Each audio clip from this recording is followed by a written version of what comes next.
Welcome and thank you all for tapping into a brand new episode of PVM the Talk Show. Positive vibes, maybe. I'm one half of the team. I go by the name of Dante Dash Smith. About to be joined shortly by my special guest host, AP Blog, that African Butterfly, and our original co-host off this joint, Jeide Track. So, everybody's jumping up in the building right now. All right, so guys, let me just warm up things, and then I'm gonna bring you ladies up in here.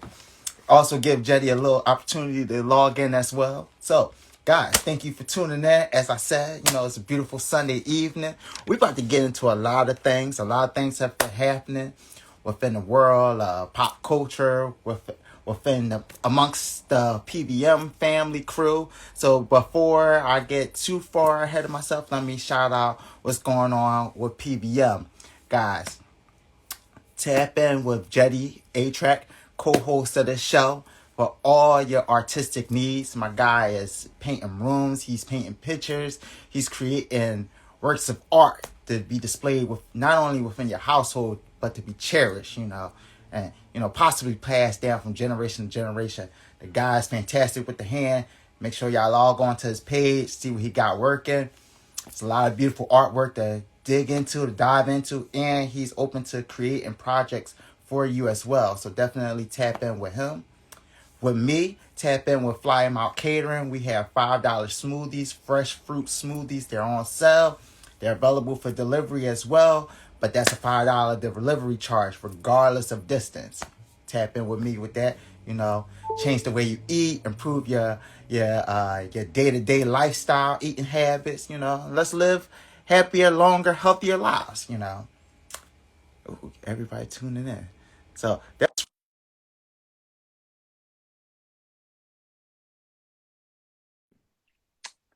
while we all getting situated. Also, it's been a busy week in the pop culture setting. I'm trying to bring you. There we go. It's been Yeah. hey, what's up, Namadi? Hey, how's it going? I'm good. How you feeling? Good. It's been a good Sunday. That's what I like to hear. That's what I like to hear. What's made it stand out so far? It's just been a good mix of chill. I'll be honest. I have been on my edibles since I woke up. I love the energy. It's made it a great Sunday. So I've been like doing a good mix of like getting work done and just chilling. I like that too. Well, Yeah. I got a question because there's been a lot happening pop culture wise. Did you get a chance to check out And the I Chris Tucker? love I that mean, the for Chris you, Rock. Nimada. Thank you, thank you. Hey guys, how y'all feeling? What's Good, good? good. What's good? Hey guys. How's it coming along? It's going well. It's a wrap to the weekend. Morning going back to work a little bit, but it's been a good weekend. Yeah, an extended weekend. Nothing wrong with that. Sometimes that's how it is. Now, did you guys do anything special this weekend? We did actually. We went to go see Jill Scott live I at saw concert. Yes, and it was It was everything. everything because to know me is to know how much I love Jill Scott. Philly, it's in my heart. That's home. Got to bring her here to Georgia, so it was a beautiful. I mean, she's worth every penny. Absolutely worth every penny. Not lying about that. That's she one of them songsters that you can't miss on right there. You Like she's a can't, piece you of yeah. art. really can't. Like the way people stand for Beyonce is how I stand for Jill. So that's just how it goes for me. She sounded great. And Like, she sounded like the album, yes, like in real life. So, What? absolutely. if not better. That's talent. Yes, She be was at a there. concert. Hey It's guys. nice. Hold on. It was good. Okay, y'all Yeah. Yeah. hear me? All right, cool. What's going on with y'all? What's going on, AP? What's going on, Jay? What's going on, everybody? What's good with you, Hello, man? Miss hello. you. Ain't shit. I'm working, man. You know how it is. Dash, what's going on with you, fam? Blessed. I'm blessed. It's good to see you all. Y'all all looking happy, healthy, and good spirits. Like, Yeah. got a comment from Unir Gaines. He said, "Blessings to all in the session, so I can't stay, but you already know I'm sending my support. Bless, blessings, King." Thank you. Thank you. Guys, thank you all for joining me today, joining us Hey, today, Hannah. for this topic. So this topic is actually, as you all know, this is based upon the Michael B. Jordan situation with the reporter earlier. I believe it was this week or last week the incident occurred. Where, I'm mad this is even being called an incident. I'm like, whew, it's not an incident. it's not an incident. All right, but yeah, you know what? That's perfect because that's kind of my first question to set it off on. How do you all feel about it? The situation as big, and do you feel like if do you feel as though Michael B. Jordan was wrong for how he handled his role in the incident? And if so, I feel like that was because he's a male and she's a female. Now take it away.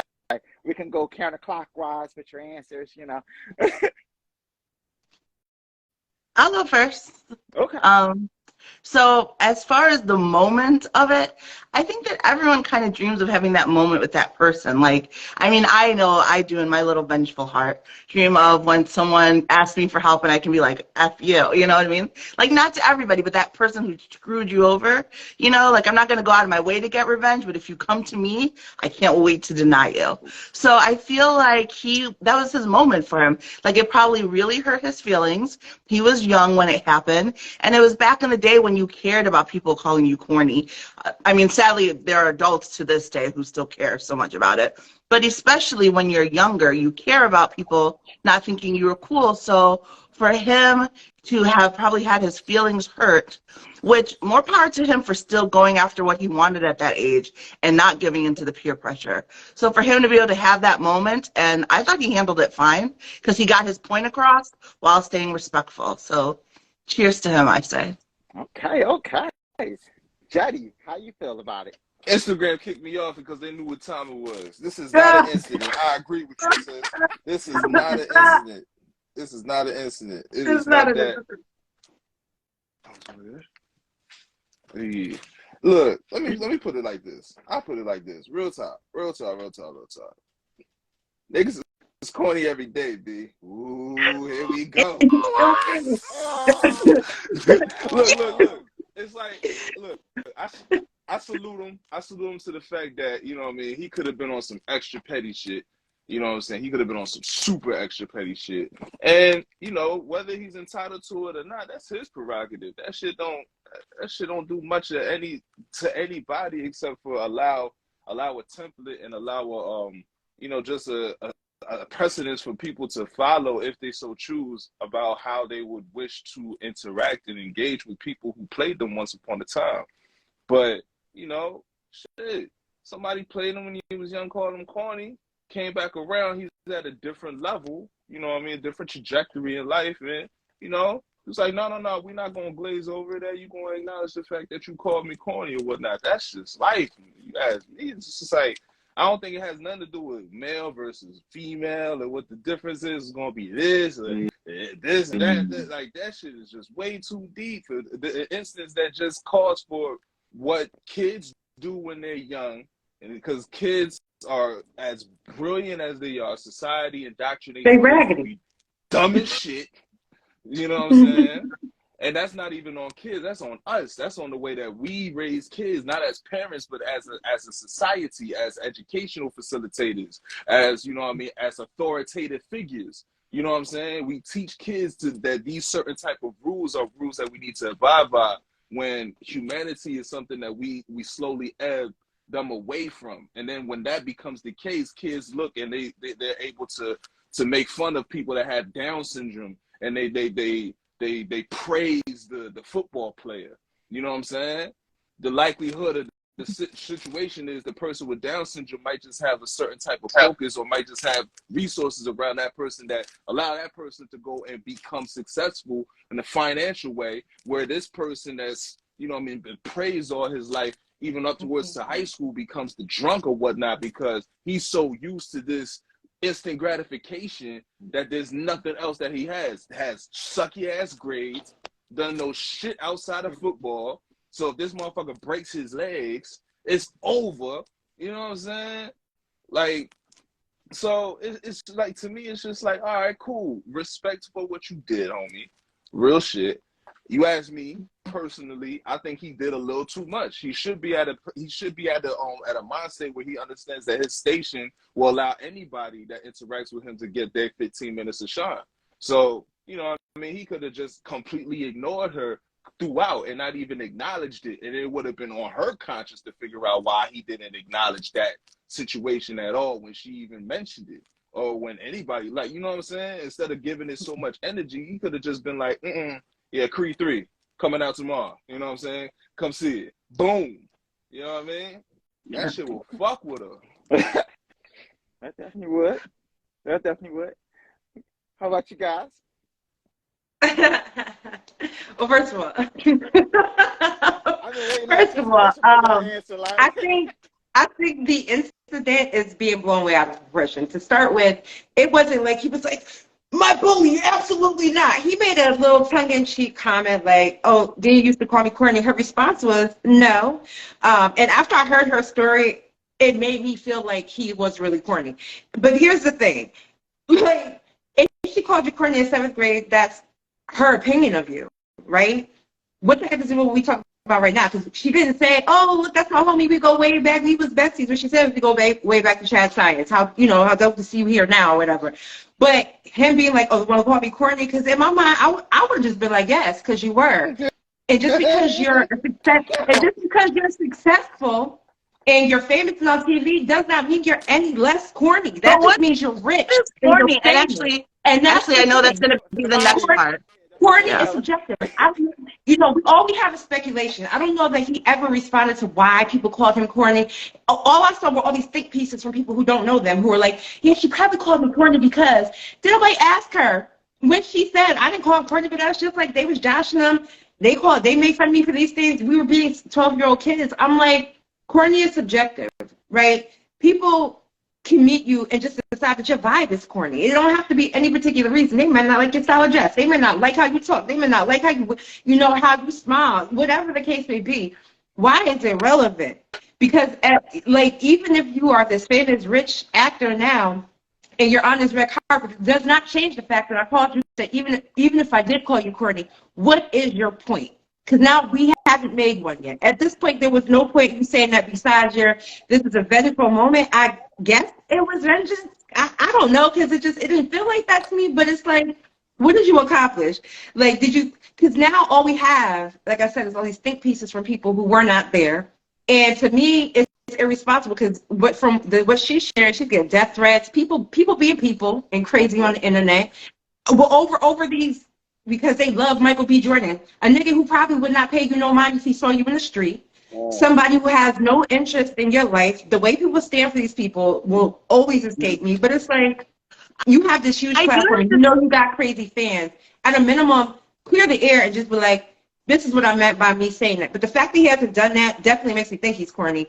I just think it was just really blown out of proportion. You feel like if it is as deep as everybody's making it out to be, like, shame on you, go to therapy.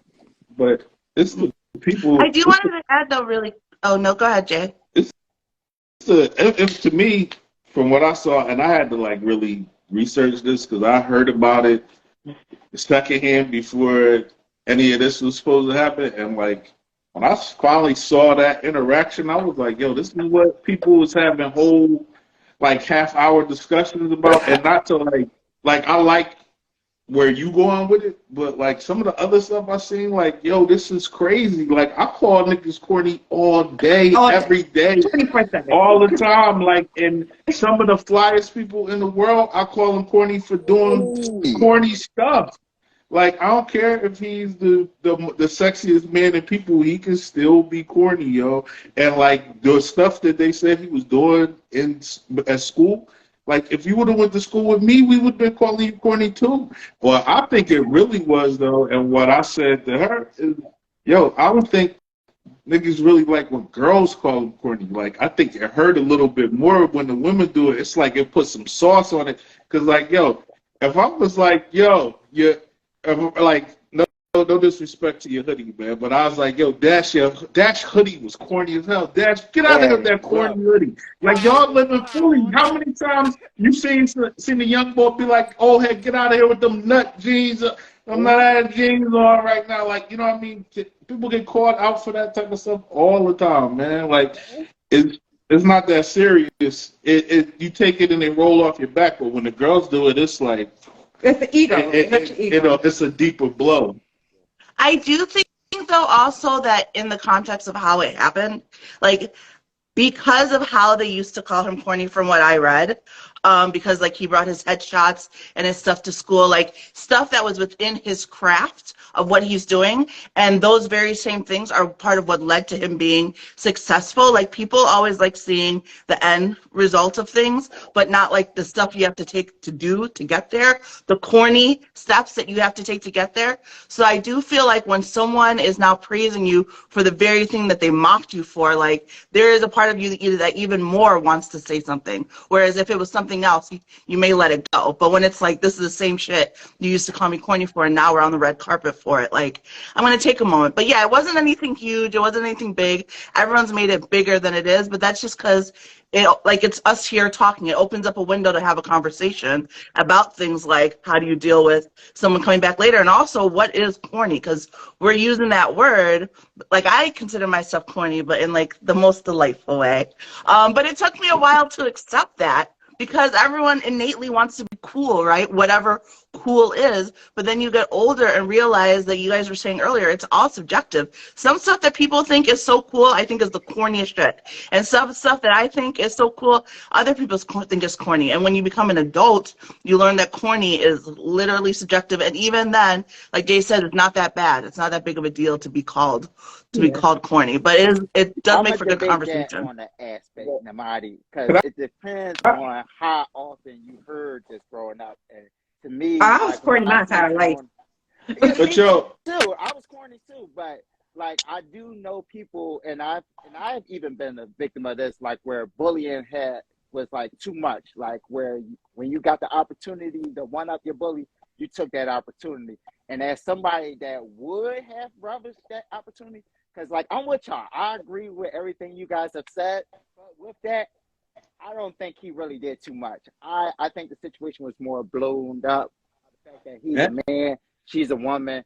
And honestly, in his situation, I probably would have, I would have done more, you know, like, because, like, I don't know the extent, only because I don't know the extent of their relationship. Like, to me, the way he was so on cue with, oh no, you said it, you know, I remember you, lets me know this wasn't just her just saying, yo, you corny. Like, I got a feeling like behind the scenes, it probably was some more to the bullying, like, that he really took. But like, yo, damn, shorty. I don't even get the vibe that he was bullied. Like, where did the narrative come that he was bullied? I think everyone was piled on. Everybody has just projected their own feelings onto. Even though there's supposed to be a level for you to remember it. Like, you called me corny. It was like you bullied me into, you know, and I'm just like, I guess for me, when I'm watching it back, like, even her approach to him, she wasn't behaving like she was a stan, right? It wasn't like she was like, oh my God, Michael B. Jordan. It was just like, oh, it was awesome. Like, oh, how dope. Like, we go way back to Chad Science, and he, like, was just like, oh, you used to call me corny. That was that. I mean, that was literally the interaction. And this, it blew up so big, and I'm just like, did I miss something besides his raised eyebrow? Like, what did I miss here that would indicate this was a bullied young man? Like, I think Nana made a point, like, well, this is your craft, you know, you honed your craft, and just because you made it successive, it doesn't mean that people don't still think your craft is corny. There could be somebody who thinks you're the worst actor. I saw Fahrenheit. And to me, it's like, yeah, don't forget about that. I mean, I feel like it's like, again, and you guys have both pointed out that, like, you would take your moment, and I guess for me as a kid who really was bullied, my 20-year high school reunion is coming out. Now, I wasn't bullied in high school, but a lot of the kids that bullied me in elementary and middle school went to my high school with me. They all follow me on Facebook. Raw, follow each other on Instagram. I've had so many opportunities to air out, especially when the people who were talking junk about me be the first persons in my comments like, oh, gag, sis, you look fabulous. Yeah. I could drag up, right, all of the nasty things y'all said and did to me. But at this point, I'm so healed, it's blessings, sis. Like, take the cue, I'll give you the link. Like, do what you do, because it doesn't matter. And not that the bullying didn't shape me, it's just that I've grown too far past that. Like, I'm just not going to give it energy. I don't want to give it energy. And the fact that he did let me know that statement, now I don't know how bullied he was, but maybe being called Corny is like a soft spot for him. I don't know. Yeah. Jed, I'm sorry, you raised hand. I got a 2-part response, but I'm only gonna give y'all 1 part. So I'm gonna leave it to y'all. If we're gonna go A, something about the cool, or B, something about the reporter. I'm gonna leave it to y'all, whichever y'all choose that I should go with, and I'm gonna just take that road in my response. A. I think we go talked A. with the reporter, so go A. Go A with the reporter. No, with the cool. Yeah, cool. Yeah. All right, cool. Let's talk about the cool then. Let's talk about the cool. Thank you, Namade. Thank you, AP, for choosing that. Thank you. Let's talk about this cool. You know what I'm saying? This great, illustrious cool that everybody seems to want to go towards or whatnot, right? So, I watched a documentary of Miles Davis not too long ago. Shout out to Miles Davis, a fucking genius, a great, It's a dope documentary too. my dope documentary, bro. He had an album, The Birth of the Cool. It helped to inspire Lupe Fiasco's The Cool. Okay. Now, Miles Davis, at the time that he created Birth of the Cool, shortly afterwards went through a whole heroin binge. What he was aspiring towards in this cool was fame, was likability, was to be accepted by women, by other players, by other ranks, by the globe in general or whatnot, you know what I mean, as far as where he was positioning himself to be. The brother died, a great person. He went through a lot of ups and downs. But mind you, because he was chasing the cool, he went through some crazy shit. The whole entire thematic structure of Lupe Fiasco's The Cool is warning people in chasing the cool, because the cool is exactly what it is that kills people. A person will literally go through the trenches trying to prove to somebody else that don't give a fuck about them that, hey, I can be down. I can be cool too. So once again, when we talking about somebody, right, that's why I say I don't even think it might be bullying. I don't know. I ain't going to school with these niggas. I don't know these motherfuckers. Don't care, honestly. But because we're here, let's talk about it.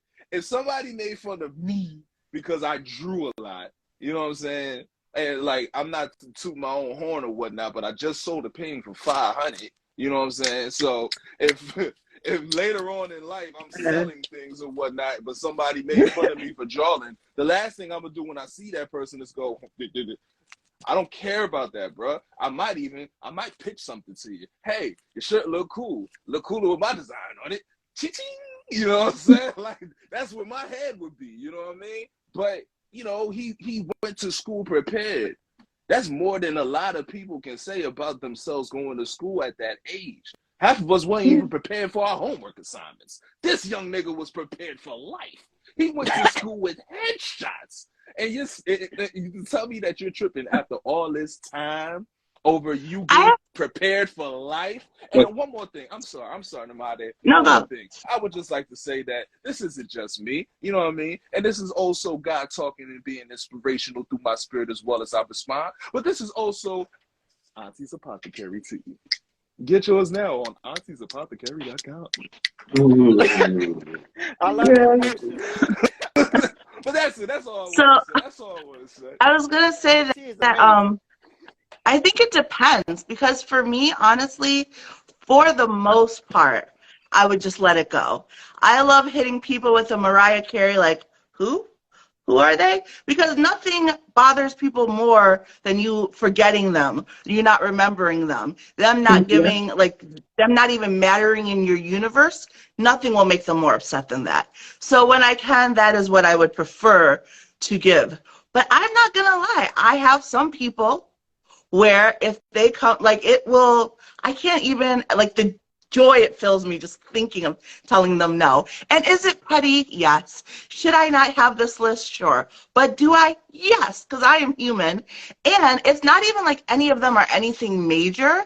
It may just be like a time in my life when I was going through something and you made it worse with your bullying, or like a particular area where I was vulnerable and you made it worse with your bullying. Like him with the corniness, I used to get teased for being smart because I would we'd have orchestra stuff, and while everyone was chilling out and hanging out, I would be studying and doing my homework and stuff, and I got teased for it.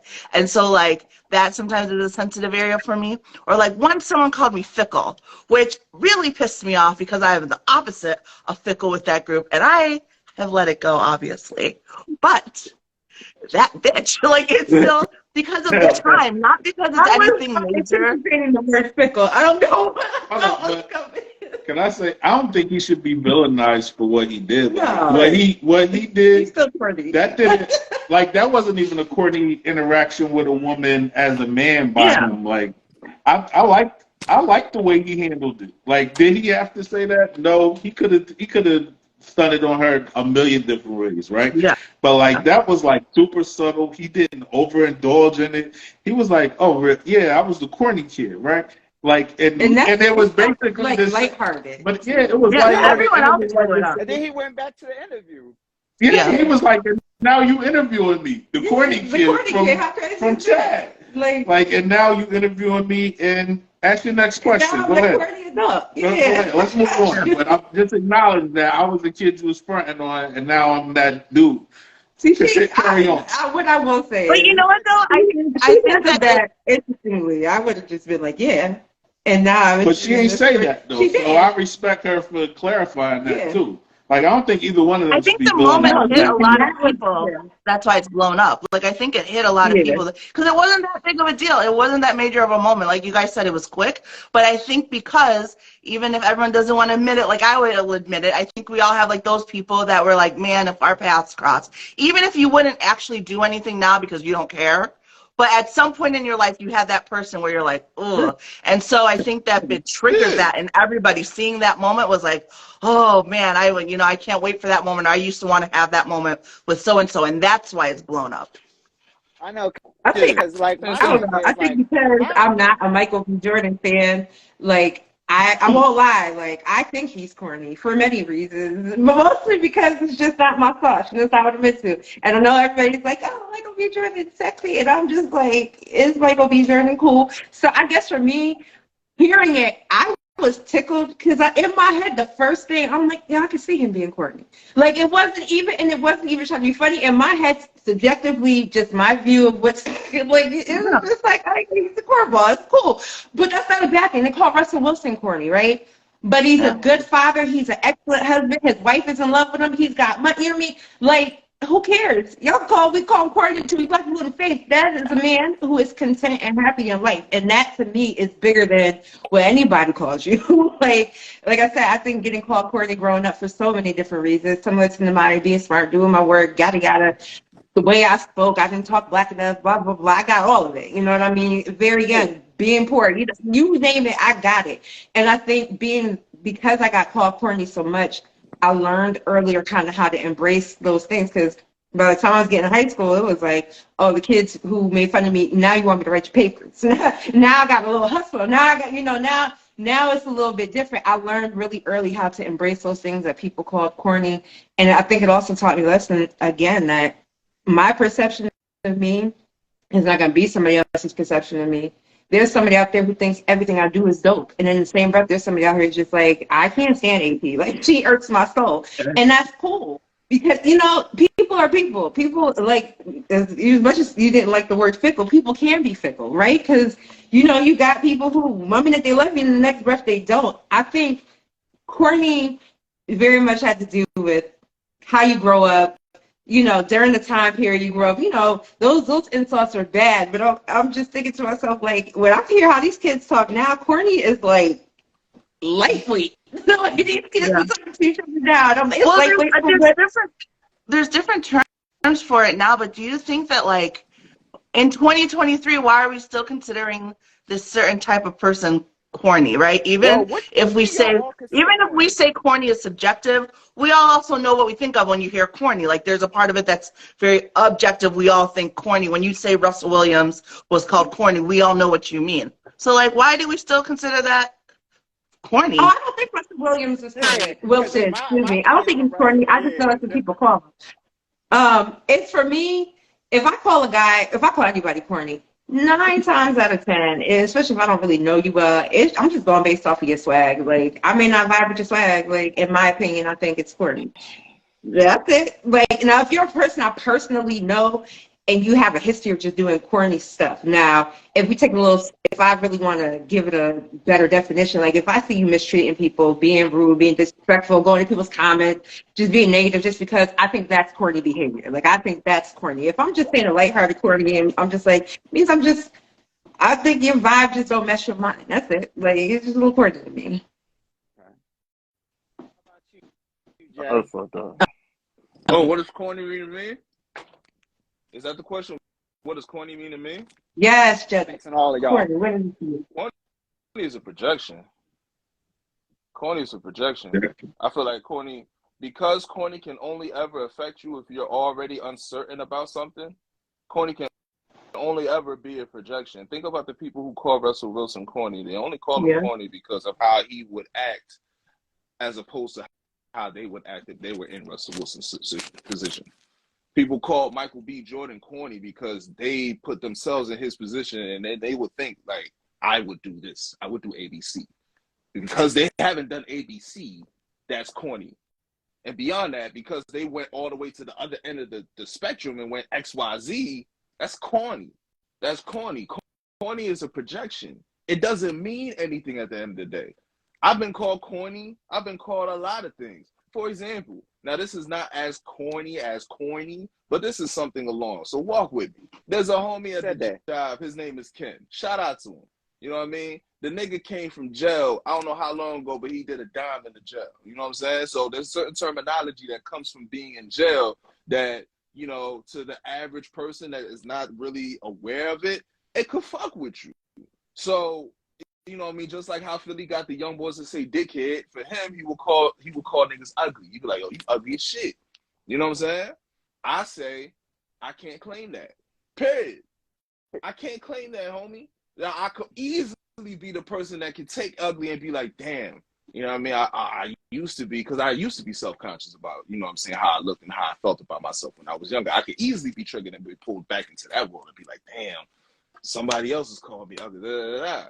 Bruh, I can't do that. I'm sorry. You know what I mean? Beyond the fact that I have a mother that loved me and that would praise, you know what I mean, beyond just the way I look, but also the way I look. You know what I mean? There's other things that also help to you know, build that aspect. You know what I mean? As much as there are other things that help to build the ugly aspect, it depends on what I choose. So based upon that projection, it depends on what I choose from that. It depends on whether I accept that for myself. It's there's a thing once again in jail. It'd be like, yo, if somebody decides to call you, yo, what's up, baby, and you respond to that, you his bitch. Yeah. Because you responded to him saying, hey, baby, instead of you checking him, you took it upon yourself. So now you gotta wear that. The same thing with corny. You know what I mean? Somebody could be like, yo, you corny. It's up to you whether you want to accept corny for you. Niamade said that she flipped it. That's fly. That's fire. Because that means that your definition of corny don't resonate with my definition of corny. I could be a fly corny. You might be talking about a dumb corny. The way AP did it, she got two different definitions of corny. She got the fly definition of corny and she got the stupid definition of corny, where if you corny, you stupid. Like, I don't respect you. It's another fly way of kicking it. It really depends on what you take away from it. You take the meat, you spit out the bones.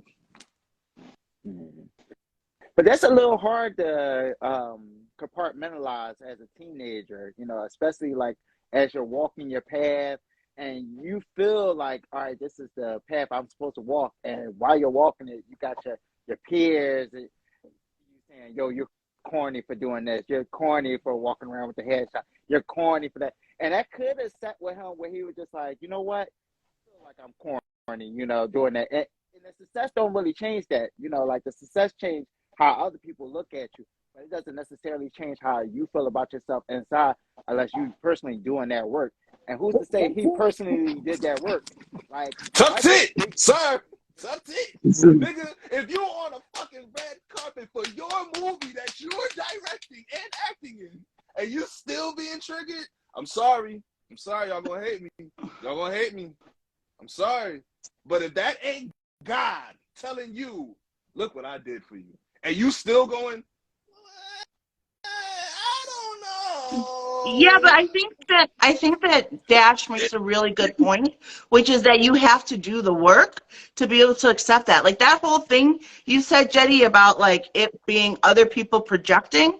Do you know how much work I had to do to get to realize that? To realize that anything that someone says about me is a reflection of how they feel about themselves. That took work. And not everybody does that work. Not everyone does that. And people just assume because somebody is a celebrity that they suddenly have all the answers, right? That's why they all get the interviews and they get to do all these things. Just because you have a bunch of people following you does not mean you suddenly have all the answers, does not mean you've done any of the work to be a better person. And we look at them like they do, and they may not. They may be just as bad as your next door neighbor. They just now can do it with money and lots of cameras in their face. So maybe he hasn't done that work that some of us have done to understand that. And to add on to that, I think it might be even more difficult for him to do the work with so many people commenting daily on his life, giving their opinions on his looks, his acting, this, that, and the third. It's kind of hard to really find yourself and establish who you are if you're really questioning that to begin with. Like if he was already questioning who I am as a man, who I am as a person, and the only thing he knew for a fact was like, yo, I got this talent for acting, and that's all I know. Like, yeah, people saying you corny, people having their opinions is going to mess with you to an extent. And I don't know the connection he had with the reporter. Maybe he had a crush on her. Maybe they was cool at one point, but it do hit a little different when it's a female telling you that. Because now you, even though she's not speaking for all ladies, in the back of his mind, it's probably like, yo, this is how most women feel about me, even though they're attracted to my looks. I think that bothers everybody though. Like I think it's just what you do with it when you get bothered by that teasing, that name calling, that bullying, whatever you want to call it. I think bullying is used way too much in society nowadays, but that's a whole nother episode. But I think he turned it into a source of he turned it into a source of strength, right? Like maybe them hiking on him. This made him hone in on his craft more, right? Like for somebody like Namade or Alicia or myself or Jeide or whatever, like you took that, you internalized it, it hurt, and then at some point you was like, yo, I'm bigger than this. I'm stronger than this. I'm gonna use this. I don't care what none of them say about me now. I'm focusing all my attention on being the best me, whether that's acting, whether that's art, whether it's, just who you choose to be in life. Like other people sometimes need the work to get to that place. Some people just find it within themselves. Some people don't never get that though, right? And so they end up just letting themselves spiral out because of that.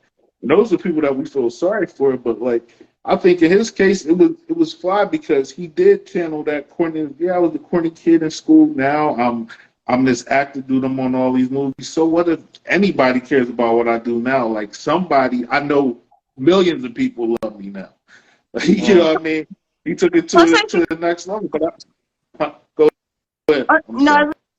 Plus, I think when you get older, you also realize, especially when you're younger, but with adults also, a lot of people tease things that they're jealous of. Yeah. Like, they're on you for putting yourself out there because they wish they could. Because, again, they want to be the Michael B. Jordan where he is now, but no one wanted to be him when he was the awkward teenager and had to go through auditions and do all this stuff to get there. But they wish they could so that they could get there because they want to go to a certain place. So even more so when you succeed at it, they're going to make fun of you. And it's like there's something to be said for the people that are okay having people see them as they fail, as they attempt, as they try something new, especially if you do it in the public eye, because people are going to have an opinion on every little thing you do. Once you put it out there, people have an opinion. And it takes a lot to be like, oh, man, I fucked that up. I'm going to try this, because people will want to drag you for that. But you just have to stick with it. And at the end, those are the same people who will be like, oh, I knew you when. They're the first people who will say they knew you when. And half of the time it's because they wish they could put themselves out there like that. You said that perfectly. That is how it is. Brother. That is how it is. So keeping it framed with the corniness, that's been evolving, is also been another situation of corniness that occurred, last year at the Oscars. Chris Rock was slapped by Will Smith. So yesterday, That was I love funny. AP reaction. So yesterday, Chris Rock, he followed up with his special. I don't know if any of you had the chance to watch it, but the reviews have been coming out. I don't want to spoil it for those who haven't. So without touching on it too much, do you guys feel like Chris Rock is corny for still, kind of sharing his side of what happened? Go ahead, Jeide. Yeah, let me go. Let me keep this shit hot. Let me keep this pot real hot and stirring. Yes, I think he was corny as shit. I thought that he was stand-up gangster when he took the slap and he just kept it silent about it because you won. You got smacked in front of the world. It's only the dumbass niggas that's gonna be like, yeah, Will Smith, yeah. Wow, quiet as kept, because you're on a world stage on an entertainment platform and you've been assaulted, the people, the high powers that be, are going to come compassionately towards you and they're going to ask, how can we make sure that we can continue to have this relationship cool? And or how can we make sure that you aren't going to retaliate or whatever the case may be? Because they already dealt with Will Smith and you're the victim. So cool. I got the power. I wish somebody smacked me up on TV. Oh man, I would have played it. I'd have been in tears. He kept it way more gangster than me. I'd have bitched up. I'd have teared up. I'd have sniffled. And the winner for I can't do this, my man. I can't do this. I'd have done it. I'd have socked it up like some biscuits on gravy. So, I'd have done it. So I have to take the alternative to that. Sorry, were you done with your point? I don't mean to cut you off. just a little bit. Yeah. As far as me saying that Chris Rock is corny, because I didn't see the special, but I seen the 5-minute snippet that's been like viral and going around on social media and whatnot, where he actually talks about it, right? The only reason I say it's corny, once again, projection, is because, here's the thing. Once you open your mouth to speak about a situation, you relinquish your power about it. Now everybody knows how you feel about it. Now everybody knows how you identify. Everybody knows what type of terminology you would place upon people on a situation. And now you take the myth away from people. You take a myth away from the supporters. You take the myth away from those who had something against you. The fact that he called Jeide Pinkett Smith a bitch, right, means that already a lot of the people, or a percentage of the people that were supporting him because he kept his mouth shut, are now looking at him like, wait a minute. You know what I'm saying? Yeah. He gave up his power. Now, if you want to open your mouth, this is just me. If you want to open your mouth, do it with tact, do it with class, do it with style, so that you can still have the supporters on your side. Because, at the end of the day, it is what it is. It's a smack. Yes, you feel humiliated, but you survive, my nigga. You're not in a coffin. You're cool. You know what I'm saying? You're still sitting on millions. And in fact, I know that your estate has already grown because now you got a motherfucking stand-up special on Netflix. That's a bag. You know what I'm saying? So shit is still working on your favor.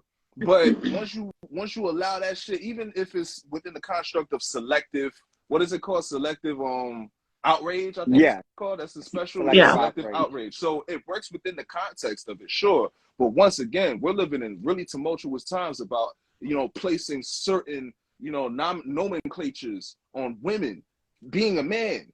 So it doesn't look good regardless you calling another woman a bitch based upon the situation. You know what I mean? That's just me, though. That's why I say it's corny, because he gave up too much of his power. Now we understand. And now, because of that, I understand why Will Smith smacked you. Should smack your ass again. So I was going to say I take the opposite viewpoint of that. I will also say I haven't seen the clip, so I'm not going to speak to the verbiage he used. If he did call her a bitch, that's probably not the right way to go. But I also think that he doesn't care about the support. Like, he doesn't care, and nor does he really need to, so he's gonna say what he wants. As far as him speaking out about it, like you said, it was like a 5-minute clip of a 1-hour show, so it's not like his whole show was about it. And Right. it's literally his job is to talk about relevant things. How are you going to have every other comedian talk about his moment in their stand-up and then him not talk about it? Like, he had to talk about it. There's no way he was not going to talk about it. Like I said, I can't speak to exactly what he said, but I definitely don't think him speaking out about it is corny, because I think it was necessary. There's no way he could have not spoken out about it in the special. Yeah, but he said after that happened, because he went on tour with Kevin Hart like immediately after that incident happened. Like, they was traveling all over the place, and everybody thought he was going to speak on it. Then he was like, "I'm gonna get to that eventually, but I'm not." Like, he had invested all his energy into a product for that tours, right? So he couldn't speak on it then. Him to come back now, it seemed corny, but when you think about how much time and effort goes into them creating these shows and stuff like that, the timeline makes sense only from that perspective. Like, it's old news to us now, but like, without all the information that we get beat up with today from so many different angles, 10, 20 years ago, it might have seemed like right on time for him to be talking about this and his thing. So, and even him calling her a B, while I don't condone that in casual conversation, like, he's a comedian. Like, they're sick. Like, you know what I mean? Sick, and they make jokes out of the stuff that's not funny. Like, they make a living out of inappropriate humor, awkward life situations, and making light of it, self-deprecation, all that type of stuff. So, like, he got, like Namadi said, he had to bring this up. He had to come back to it. Like, it would have almost diminished who he is as a comedian if he wasn't able to make it humorous. You know what I mean? Where he could share it with the masses, share his pain, but also make it funny. And, if half of the people watching it don't like it, he probably really did his job, right? He probably hit his intended mark. I haven't seen the clip. I did see the reviews coming out, and again, it feels like media is blowing stuff up way more than. And again, I haven't seen the clip, but based off of what you guys have said, like, the way these pieces are coming out, it's like he spent his whole entire set talking about it, and he clearly didn't if it's just a 5-minute clip. 10 minutes. Yeah.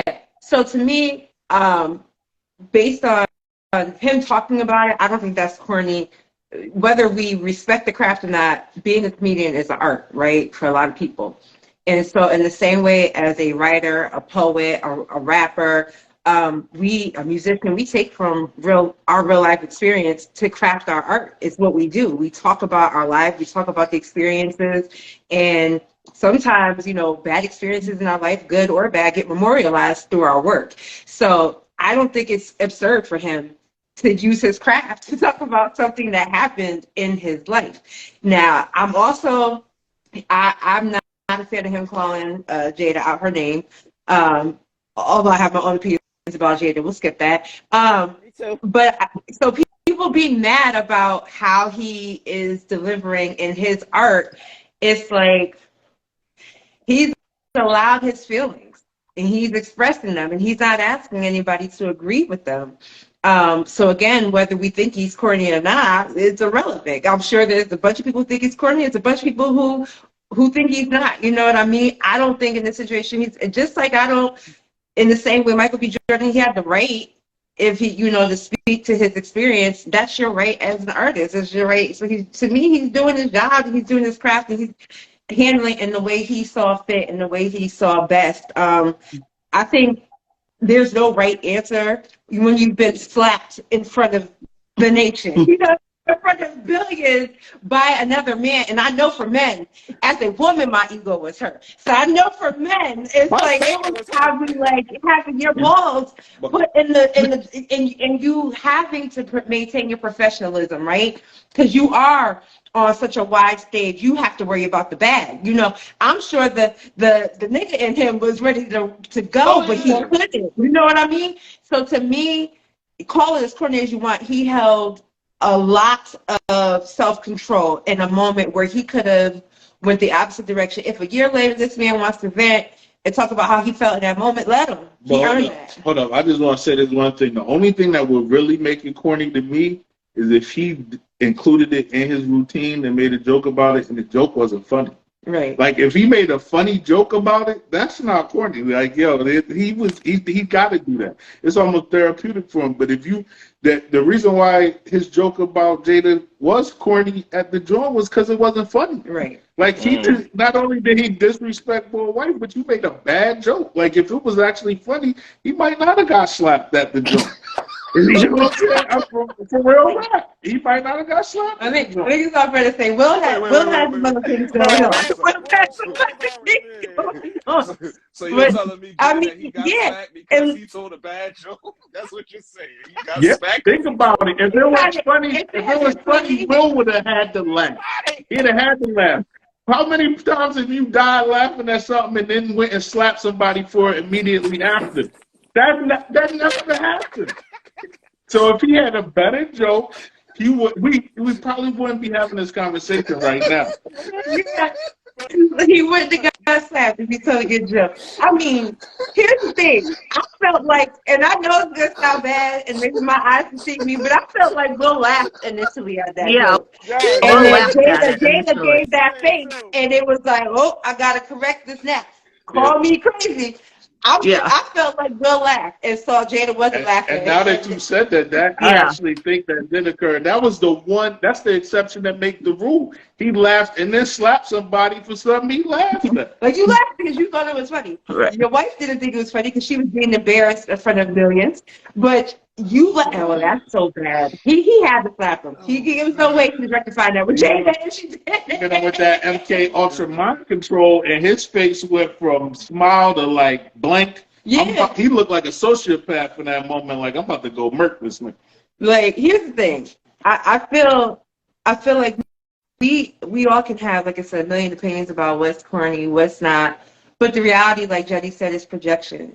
Because we all can say what we would or wouldn't do in the situation, but we really don't know, do we, until we're in those situations. And these are millionaire problems. This is above my pay grade. I don't make that much money to have that much opinion about these rich people who would not even the same tax mechanism, because I might feel differently if my life was being lived out in front of millions. You know what I mean? The same for Michael B. Jordan. I could sit at home for me and just be like, in general, that's the type of thing. And I think for me, when I call Michael B. Jordan corny, let me clarify. Like, I'm just talking off of attraction, period. Like, I know a lot of women like him and they're like, sexiest man of the year. That's not how I envision him or see him. So when I'm calling him corny, it's kind of speaking to that. But I could sit here from my perspective and say he shouldn't have, A, B, and C, Chris Rock shouldn't have.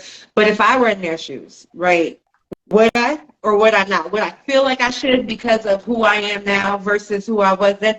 I don't know, because this hasn't happened to me. I know I've had, on a very small scale, run-ins with people I've had issues with, but it's not the same. It's not, I'm not in front of millions. So I'm not, people aren't, it's a different context for me. So what I'm able to do in my normal, everyday, very basic tax bracket life I might feel differently if I were living a different lifestyle and in a different lens, under a different lens. So, that's true. You know what I mean? I think that projection statement is very true.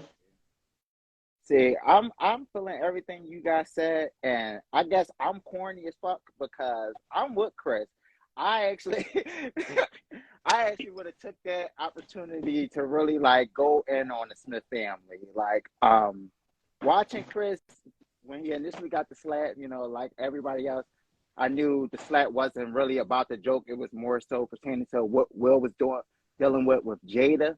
But for Chris to take that slap in front of millions, because we got to remember, it's like millions of people watching this, streaming this, talking about this for months on end. The level of embarrassment this man had to withstand from and deal with from his family, his friends, his peers, fans just constantly coming up to him, are you okay? Asking him about this, that, and the third. That does something to a man, mentally and emotionally. And then not to really be able to address it for a year. I honestly expected him the whole special to be about the Smith family and to go in, so to only dedicate 5 or 10 minutes of the special, and it was towards the end too. It wasn't like he went into the show this is my direction, this is where I want to get off. It was just in the mix of the show. he got to it because, obviously he had to touch about it. I'm going to talk to you guys as a guy who, like, used to slap box as a kid. And I remember my friends was recording the slap boxing, and it didn't go nowhere outside of, like, small YouTube distribution. But, like, I still carry a level of embarrassment, and that was, like, almost 8 years ago. So I can only imagine what he was dealing with, and it's played on nonstop, And then, it's like, it's all over the blogs. It's all over this. It's all over that. And then, like, we thought it was a joke. So that, in fact, makes it even bigger than the situation actually was. I just felt like, like, for Chris, it might have been corny, but he had to get that off. He had to get that piece off. Like, I don't think there's no way in hell that he could have, as a man, continue going on profession, like, because comedians are so vulnerable and so honest with their lives, and they do turn negatives into positives to a certain extent. I just felt like for him, he couldn't have processed or gotten any further without getting this off his chest. And even like when he called Jeide a bitch, like when he said it, I felt it in my heart. Like I could still feel the pain, like that this man was still going with. So for me, like I was just like, I wasn't a fan of it, but I understood it. Like it made sense because I understood the pain he was dealing with. Like, and while he might not like visibly or vocally, voice that on a day-to-day, like I could tell, like behind the scenes, it was still getting to him. Like even when he walked off the stage, you could see he still had a little animosity, and it was still some shit that he wanted to get off, but he probably, for the betterment, for his reputation, for their reputation, and just, black people in general, he probably just was just like, you know what, I ain't gonna go but too far. I'm just gonna say a little piece, so I can feel a little good about myself, feel a little good, and then that's all I'm gonna leave it at, like. He probably shouldn't have said nothing though when you think about it, because he left that situation on a high note, right? Like he was the even though he is the victim, he kind of was like championed in that. Like Will Smith looked crazy, like on TV to most of America. You know what I mean? As black men, we probably understand it a little bit better from that perspective, like want to protect your woman or whatever, but. In hindsight, like he only stands to lose from this, because now you got all these people offended because he used the B word. Like I watched Chris Rock so much as a kid, like that. Chris Rock. Yeah, like I mean, what you expect? How many times did he say it? You know what I mean? How many times did that word come up? Like he is making them look worse. Now the tables is turning. He probably could have left it alone. Now, daggone well, most of this is going to be because of we live in a far more sensitive time. There was so much comedy, like depth comedy there. I remember watching that low-key. I wasn't supposed to, but I did. And everything out their mouth was raunchy. Listen to the rap lyrics and everything we listened to growing up. You know what I mean? Like, and you can listen to it now. I just think we're in a culture now in which it's like, you can't say that. That's not politically correct. Well, you can't say that. That's the thing is, everybody talks about like stuff being canceled, and like you can say that. You're just gonna have a lot of people disagreeing with you. Yeah, like nobody truly. Social media exists. Opinion pieces exist. So now you have a much broader communication network of people speaking up and saying things. I remember the moms and outrage over music going and breaking the CDs and boycotting. I think now we just have a wider platform that's accessible to everybody. Now it's like global too, because social media doesn't just exist in America. So now you're just going to hear a lot more flack for it. And because of the power of voice, you can stand to lose a lot more than you did back in the day. Because none of this behavior is new, right? Even confrontations and scuffles and fights at comedy shows, not new. But on that level, that grander scheme, yes. And with this many people watching, now it's like if you say the wrong thing, even though the wrong things were getting said for years, it can cost you now. Whereas back then, there wasn't anybody to really hold you accountable because, cameras and microphones. Yeah, now you can't do that. You can, but you know what you stand to lose. Yeah. Well, I mean, I don't necessarily think that it's a bad thing. I think that, listen, I say it with your trust is what I say. And if you're going to say something wrong that people disagree with, just be ready to own it. I don't want to hear you bitching and moaning about how PC the world is. Like, if you're going to say stuff that you know is wrong, that as in society, we've all been like, hey, it's fucked up to say and you're going to say it, then stand by it. Don't complain because everybody else doesn't jump on the bandwagon to say it's okay. If you knew it wasn't okay, you said it anyways. I support you saying it, even if I think you're an asshole or an idiot, but just say it. Don't complain about the times, because I do actually think it is good that we hold more people accountable, that we're kinder as a society, that we're trying to take other people's feelings and things into consideration. Like, it hurts some as a people. society. I don't know about that part. Yeah, I do agree I mean, that people should be held accountable. We're not kinder as a society, though. We're more really sensitive. not. I just, And I feel like we're it works. making no, go ahead. Efforts.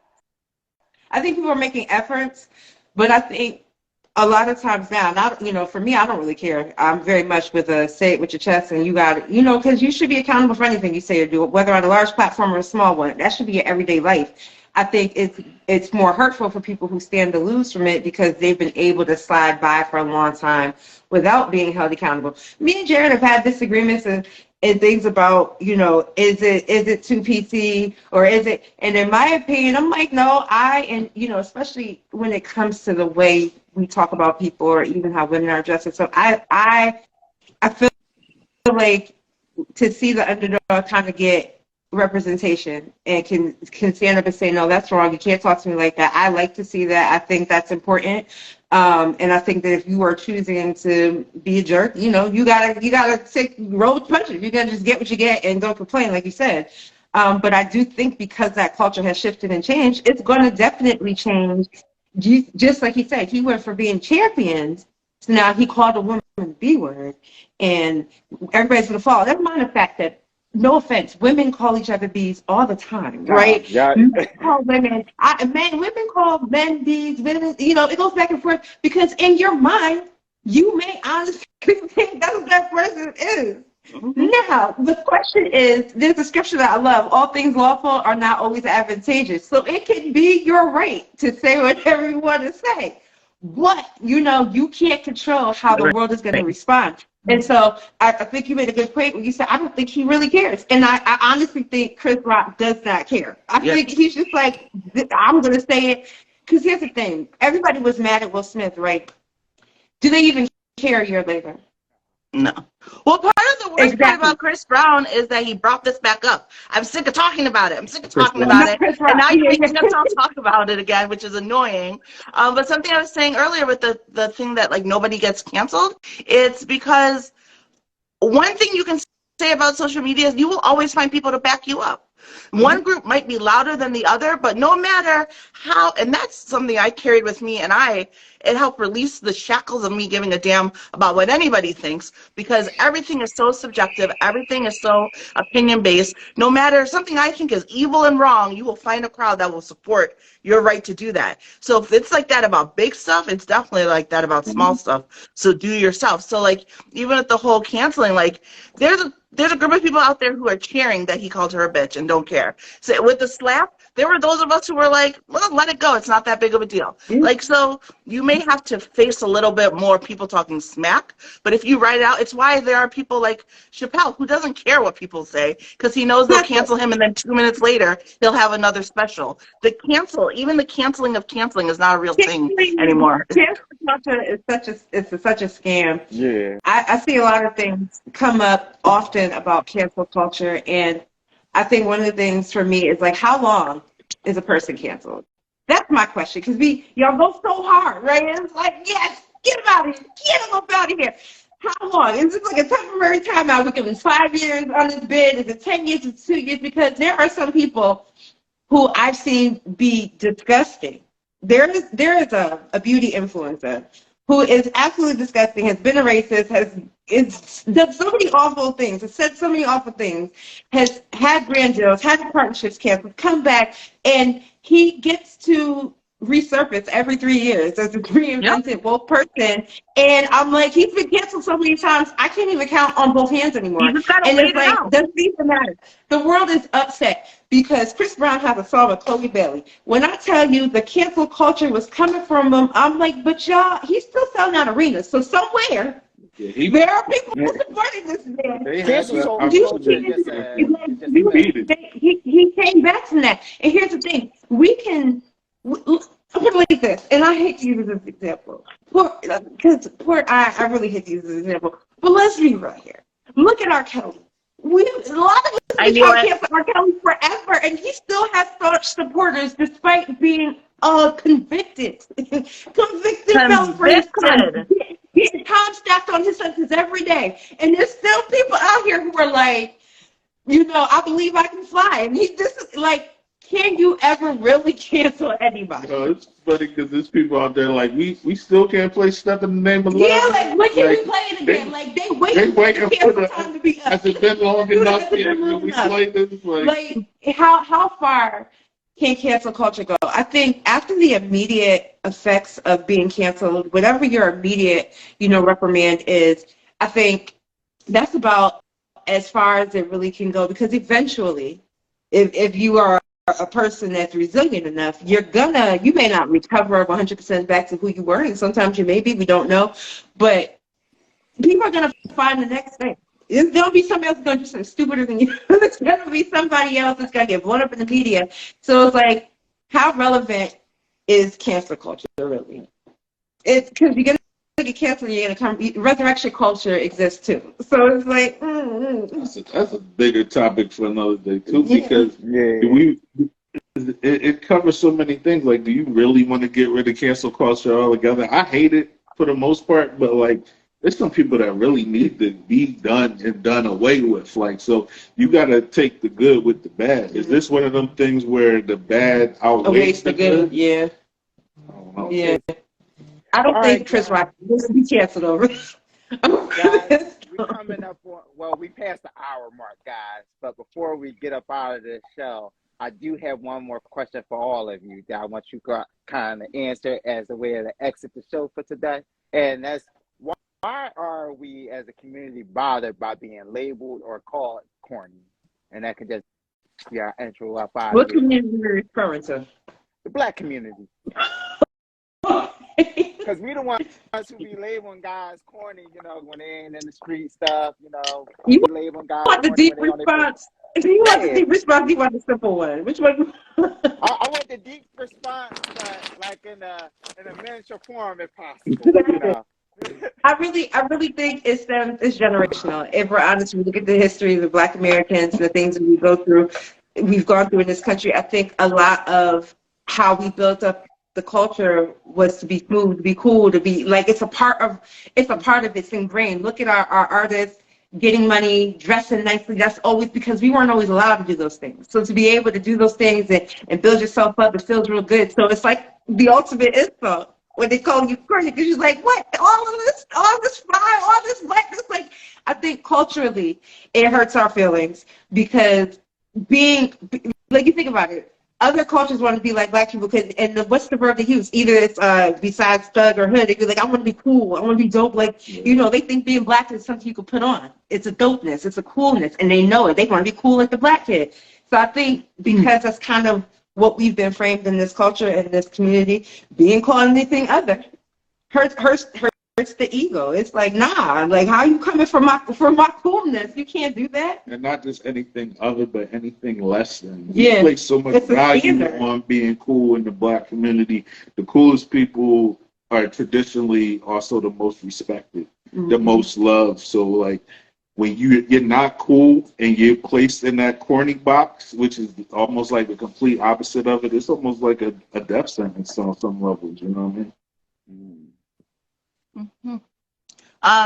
So I think that it's going back to what we were saying before about it all being subjective about what coolness and corny is. I think people just in general want to fit in and want to be accepted and whatever that looks like for people. I do want to touch on really quick though something with the cancel culture, and it ties back into this, right? So as far as like cancel culture and how it works and how long it lasts, it only matters if you care. Like truly with cancel culture, and I do agree with Jay as well, that it does have a benefit and it is there because I do think on some ways it puts those parameters for society that we kind of need. But again, it only matters if you care. Like we can all say R. Kelly is disgusting and he wrote his music based on his life and which was doing horrible things, and so we can't listen to him. But then there's a group of people who are like, well, I separate his music from his life, so I don't care, and they're just good songs. It's all, so us canceling him does not matter to those people. So same thing with Chris Brown or Chris Rocker. It only matters if you care. And most of the time, people just don't care, or they know that they can wait it out, whether it's waiting out their canceling or when we're talking about being corny, because we know most of the stuff that people say you're corny for when you get to a certain age in life, now that person is the Russell Williams and the Michael whatever. That corny turns into corny if you wait it out. In real life, if you wait it out, hopefully those things that people thought were so corny, all of us in this group chat who got teased for being the smart kids, who got teased for doing our homework, like where are we now in life compared to the kids who were teasing us, honestly? So you just got to wait it out, unfortunately. We see. Jay, how about you?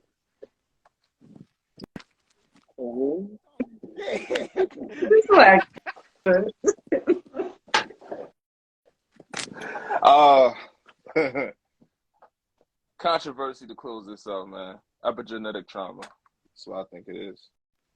I think that there's a generation or several generations of Black people who are so deeply ingrained in trauma being a resident identifier for them that they don't know how to separate projection from truth.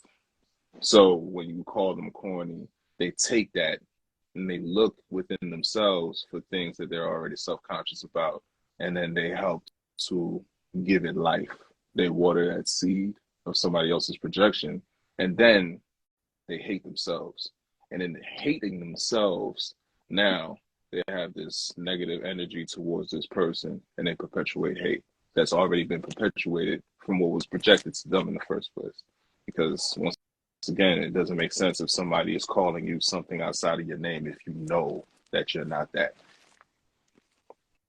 And once again, to Nimade's point, it takes an extreme amount of self-work. It takes so much work to be able to know your self-worth so much that if somebody says something to you and call you out your name, it doesn't affect you as much, you know.